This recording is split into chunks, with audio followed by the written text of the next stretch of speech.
Hello everyone, we are group number 6 and today we are going to present the audit plan we made for Every Denison Lanka Private Limited. So this is the content of our presentation and let's first focus on the introduction of the selected company. Every Denison Lanka Private Limited is a company which operates in the packaging and labeling industry.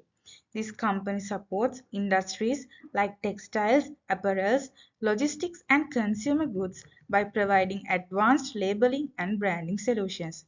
The objective of preparing this audit plan is to establish a structured framework for conducting an audit effectively and efficiently. Our purpose of preparing this audit plan are providing a structured approach, identifying and addressing risks, ensuring compliance. So let's move on to the next slide.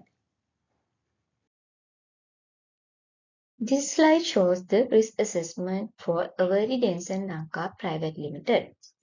Averi Denson Lanka Private Limited risk assessment divided into three categories. First one is financial risks. Under that, there are cash flow issues, currency volatility, credit risks. Second one is operational risks. Under that, there are supply chain disruptions, quality control, technological downtime. Third one is compliance risks. Under that, there are environmental regulations, labor laws, tax and trade compliance, mitigation. Then we can move to the next slide. Risk assessment techniques for Averi Lanka Private Limited. In there, it is divided into three parts. First part is using visual like a risk matrix. For that, they use categorize risk by likelihood and impact. Second one is analyzing historical data.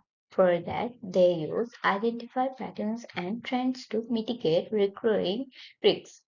Third one is interview and observations. For that, they use gain qualitative insights from employees and direct observation. Then we can move to the next slide. In this slide, we'll be talking about the importance of internal controls and financial reporting and asset protection. Strong internal controls are essential for maintaining accuracy, transparency, and the overall integrity of a company's financial statement. Averi Sri Lanka Private Limited has implemented several key controls to ensure financial security, and we are going to talk about 4 controls in this presentation. First one is segregation of duties, which means, and this prevents any single individual from having complete control over financial transactions, reducing the risk of fraud. Second one, authorization and approval. Ensuring that all financial activities are properly authorized before execution enhances accountability. Third one is reconciliation procedures, which means regular reviews and cross-checking of financial records help identify and correct discrepancies. Fourth one is safeguarding assets. Protecting physical and digital assets is crucial to prevent theft and misuses. By implementing these controls, the company strengthens financial reporting, prevents fraudulent activities, and ensures long-term stability. Let's move into the audit procedures. First one is walkthrough. It is helps to Avanti Lanka internal controls and working effectively across to the business process. Second one is observations. It is helps to company to policies and procedures followed in practice and that internal controls are functioning effectively. Third one is performance testing. It helps to operating effectively and accurate financial reporting. Thank you. Now we can identify relevance to practitioners. First one is improving audit quality. Ensure thorough and exhaustive audits. Enhances trust in financial statements. Second one is client assurance. Increases confidence in financial reporting. Ensure that clients can rely on auditors' evaluations.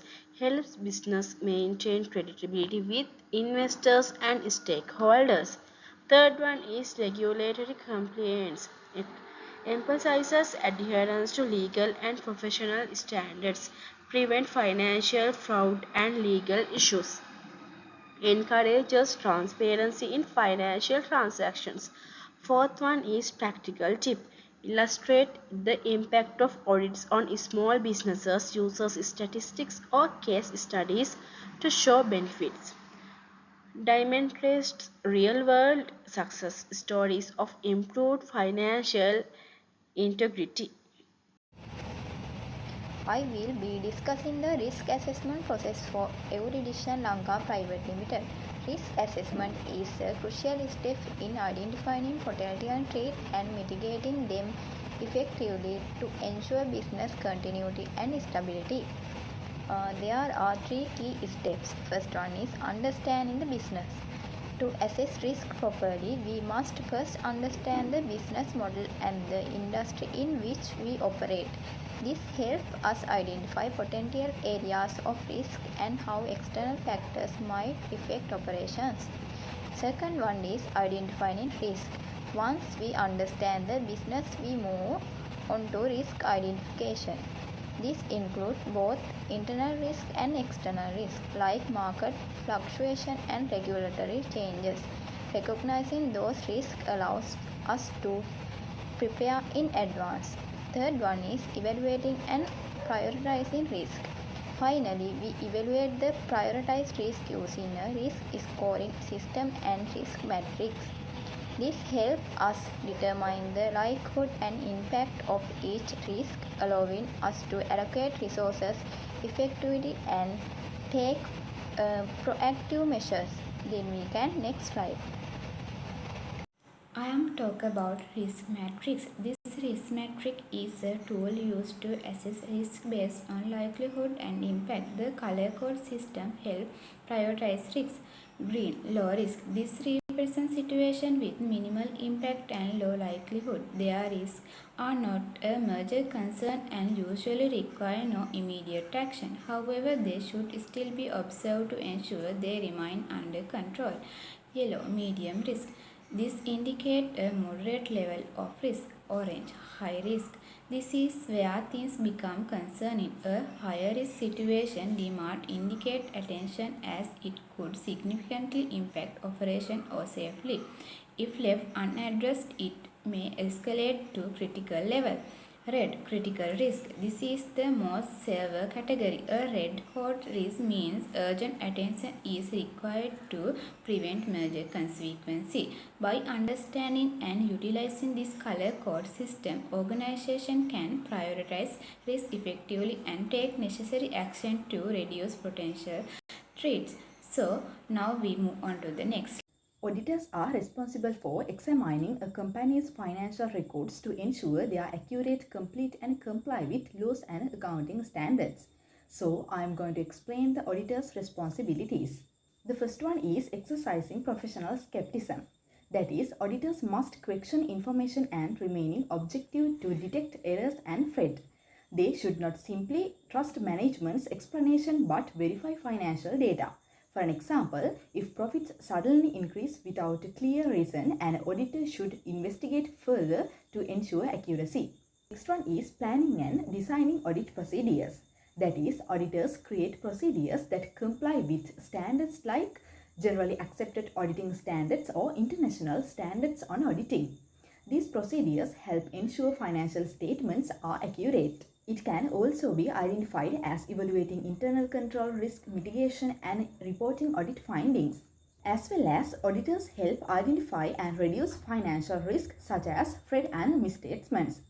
However, following these principles ensure audits are reliable and risks are managed effectively. So let's move on to the next slide. So we are moving to the deliverables. The first one is audit plan document. The audit plan document purpose is the audit plan document provide the clear and structured roadmap for the conducting the audit. So it outlines all the critical components such as risk assessment, internal controls, and detailed audit procedure. The outcomes of the audit plan document. This document ensure consistency and thoroughness in audit execution. and guiding auditors to focus on high priority areas and ensuring no critical aspects are overlooked. So the second one is report on usefulness. The purpose of the report on usefulness is this report highlights the tangible and strategical benefit of the audit plan. So it illustrates how systematic approach enhance the audit process. It is ensure the accuracy and compliance while addressing the key stakeholders' concerns. The outcomes of the report on usefulness uh, by emphasizing audit quality. These reports build the confidence and among stakeholders, including management and external clients, in the reliability of financial statement and enhanced regulations. So the third one is summary slide. The purpose of the summary slide. The summary slide table is visual representation of the audit approach. It is simplify the complex processes and organize the deliverable into the easy and understandable format. So outcome of the summary slide. This consists an actionable overview help stakeholders and practitioners quickly grasp the key elements and objectives of the audit. So facilitation, information, decision making and prompting alignment across terms. Thank you. We have now reached the end of our presentation. Our audit plan is designed to make the auditing process smooth and effective.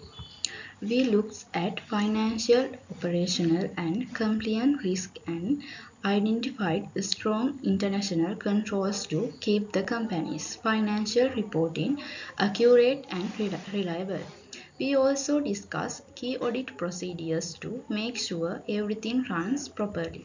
By using risk assessment tools like risk matrix and performance testing, this plan helps the company make better decisions and stay strong in the long run. It also ensures compliance with laws and builds trust among stakeholders. Thank you for your time and attention.